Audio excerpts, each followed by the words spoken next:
En esta ocasión, revisaremos el tema de análisis de peligros y puntos críticos de control, un sistema usado en el mundo para asegurar la inocuidad de los alimentos. El sistema de análisis de peligros y puntos críticos de control es un sistema meramente preventivo, que se aplica a lo largo de la línea de producción de un alimento y que se sustenta en información científica. En inglés se pronuncia HACCP y al español se traduce como análisis de peligros y puntos críticos de control y se abrevia APPCC. El Codex Alimentarius recomendó en 1998 que se mantuviera el acrónimo en inglés para facilitar el entendimiento durante el comercio internacional de alimentos. Cuando hablamos de análisis de peligros y puntos críticos de control, es importante distinguir entre dos vocablos en inglés que pueden tener la misma traducción al español: hazard, que se traduce como riesgo, y risk, que también se traduce como riesgo. Hazard o peligro se refiere a la presencia de un agente químico, físico o biológico que puede causar daño a la salud de un consumidor, mientras que risk o riesgo se refiere a la probabilidad de que ocurra este peligro. Dentro del sistema de análisis de peligros y puntos críticos de control, nos referimos a peligros. En otros sistemas, como el de análisis de riesgo, el uso de la palabra riesgo es correcta. Para poder implementar un plan HACCP en una industria de alimentos, es necesario que ésta haya establecido previamente los programas prerequisitos de buenas prácticas de manufactura y los procedimientos de operación estándar que ya se describieron en temas previos. En términos generales, los programas prerequisitos evitan que peligros potenciales de bajo riesgo se transformen en peligros graves que afecten en un momento determinado la inocuidad del alimento que se ha elaborado. Una vez que la empresa cuenta con los programas prerequisitos, está en condiciones de iniciar con la implementación del sistema de análisis de peligros y puntos críticos de control, y para ello es necesario llevar a cabo 5 actividades que incluyen: 1. Formar el equipo de personas que participarán en elaborar el plan e implementar el sistema dentro de la empresa. Es deseable que estén involucrados gente de producción, de control de calidad, de sanidad, un microbiólogo y, ¿por qué no?, tal vez el gerente de la empresa. 2. Describir el alimento y su método de distribución. Esto es importante, ya que todo lo que se establezca será únicamente útil para el alimento que se defina. 3. Identificar el uso y tipo de consumidor del alimento. 4. Desarrollar un diagrama de flujo. Y finalmente, 5. Verificar el diagrama dentro de la empresa. Ahora sí, la empresa está en condiciones de iniciar la elaboración del plan de análisis de peligros y puntos de control crítico. Este sistema se basa en 7 principios que podemos apreciar en esta diapositiva. A continuación, abordaremos cada uno de estos principios. Principio 1. Conducir un análisis de peligros. Este principio incluye 2 fases: la identificación y la evaluación de los peligros. La primera fase consiste en identificar los peligros significativos asociados a los alimentos, entendiendo como significativo a aquellos peligros que es probable que causen daño si no se controlan. Para ello, se lleva a cabo una lluvia de ideas y se elabora una lista con los peligros biológicos, químicos y físicos y su importancia en cada paso del proceso.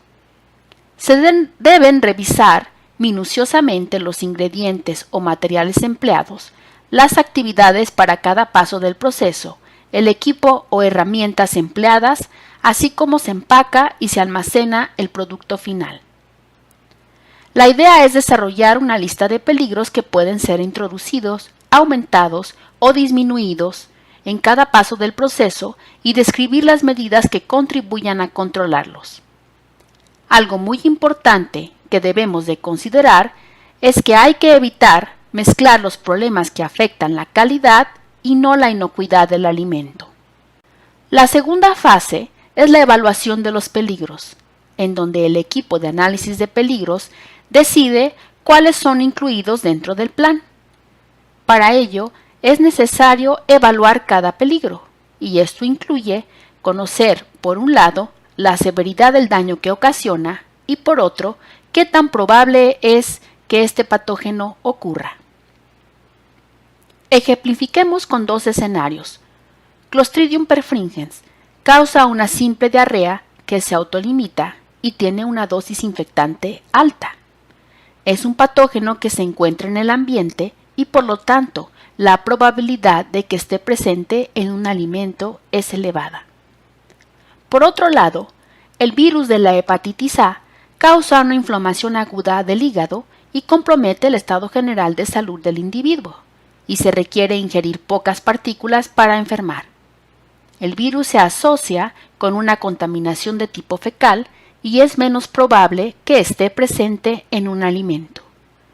Evidentemente, la severidad del daño que ocasionan ambos patógenos y la probabilidad de que ocurran es distinta y por lo tanto las estrategias para su control también lo serán. Al final de esta etapa se debe contar con una lista de todos los peligros que pueden ocurrir y cómo se controlan, teniendo en cuenta que con frecuencia una medida de control puede ser aplicada a varios peligros o bien es necesario conjuntar más de dos medidas para poder controlarlos. Principio 2. Establecer los puntos críticos de control. Para poder establecer los puntos críticos de control, o PCC, se requiere o se recurre a la información obtenida mediante el análisis de peligros. Un PCC es la etapa, paso o procedimiento en el proceso donde se aplica una medida de control, de tal manera que un peligro es prevenido, eliminado o reducido hasta niveles inofensivos. Se pueden distinguir tres tipos de puntos de control crítico: el que previene, elimina o reduce. Para poder identificar los PCC dentro de un proceso de producción, se recomienda utilizar el árbol de decisiones. El árbol de decisiones es una herramienta que ayuda a conocer si un punto de control se considera crítico o no. Supongamos que durante el procesamiento de un alimento se aplica un tratamiento térmico, la pasteurización. Usando el árbol de decisiones, haríamos la primera pregunta: ¿existen medidas preventivas para control? La respuesta sería sí. Esto nos lleva a la segunda pregunta. ¿Esta fase ha sido concebida para eliminar o reducir hasta niveles aceptables un peligro?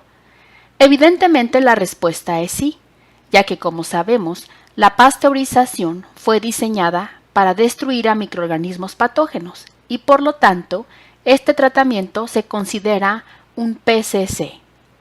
En esta diapositiva tenemos el diagrama que describe el proceso de producción de queso panela. Durante la elaboración del queso se pueden distinguir dos puntos críticos de control: la pasteurización, que elimina a los microorganismos, y la refrigeración, que previene su desarrollo. Evidentemente, estos puntos críticos de control tienen que ver exclusivamente con la inocuidad y no con la calidad del alimento. Principio 3. Establecer límites críticos. Una vez que se tienen detectados los PCC, es necesario establecer cuáles son los criterios que determinan la aceptabilidad o inaceptabilidad del proceso en una determinada fase. Por ejemplo, para el caso de la leche que se emplea en la elaboración del queso panela, es necesario definir el tiempo y la temperatura de pasteurización y cuál es la variabilidad que se permite en este proceso.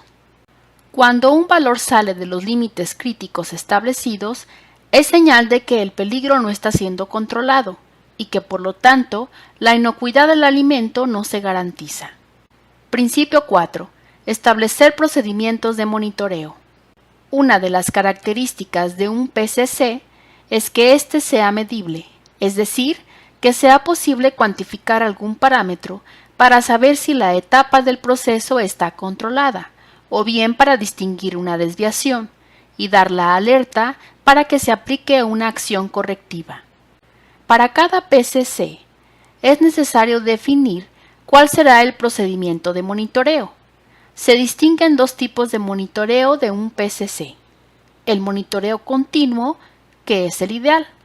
Para ello se requiere de equipo y sensores automáticos que puedan medir, por ejemplo, la temperatura, el tiempo, el pH y la humedad relativa, entre otros. El monitoreo discontinuo, que requiere de un plan de muestreo, y se aplica cuando es necesario realizar determinaciones físicas, químicas o microbiológicas. La información en cualquiera de los dos casos debe ser registrada de manera oportuna y, si es posible, de manera automatizada. Principio 5. Establecer acciones correctivas. Cuando el monitoreo indica que un PCC está fuera de control, es necesario tomar acciones correctivas para corregir la desviación, rastrear la fuente del problema y resolverlo, y evitar así que vuelva a ocurrir. Las acciones correctivas pueden ser inmediatas o no. Una acción correctiva inmediata es cuando se ajusta el proceso sobre la marcha y, como esta acción es en el momento, no hay desviación y por lo tanto no se retiene el producto. Este tipo de medidas no se incluyen en el plan como una acción correctiva, sino como un ajuste inmediato. Una acción correctiva no inmediata sería cuando es necesario parar la línea, retener el producto elaborado bajo desviación, corregir el problema en la línea y continuar la producción. Este es un escenario común en la industria de alimentos, aunque es poco deseable. Otro aspecto importante es establecer cómo se va a disponer del lote producido bajo una desviación. Debe designarse de antemano a una persona responsable de tomar la decisión sobre cómo disponer del producto. Idealmente, el tipo de disposición debe ser previsto.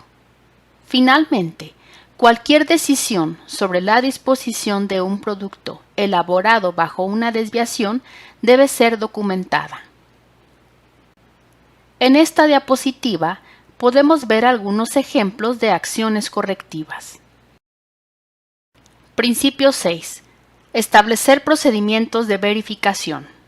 Con la verificación se pretende tener evidencia de que el sistema está funcionando adecuadamente.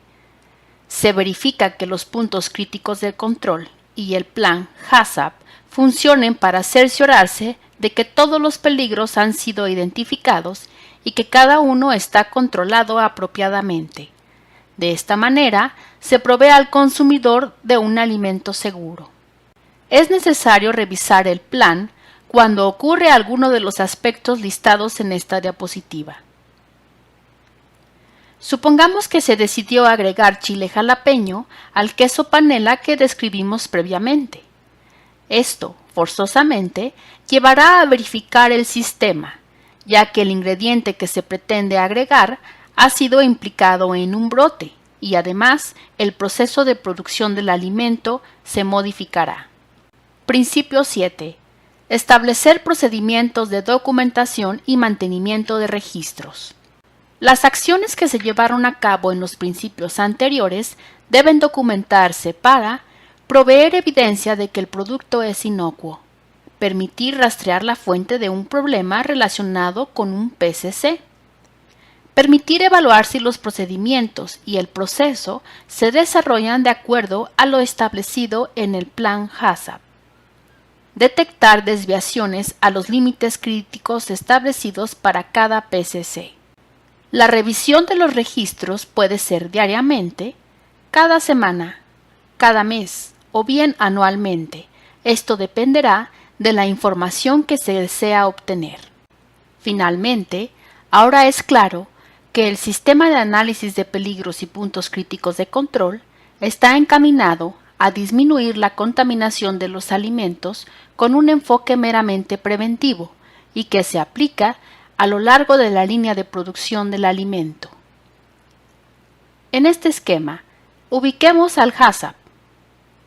Ahora es claro que diseñar el plan e implementar el sistema no es una tarea fácil. Se requiere de conocer a profundidad los múltiples elementos y factores que se interrelacionan para que un alimento se torne peligroso. Instituciones como en la que ustedes laboran están llevando a cabo un esfuerzo digno de gran reconocimiento para procurar que todos los consumidores tengamos en nuestra mesa alimentos inocuos.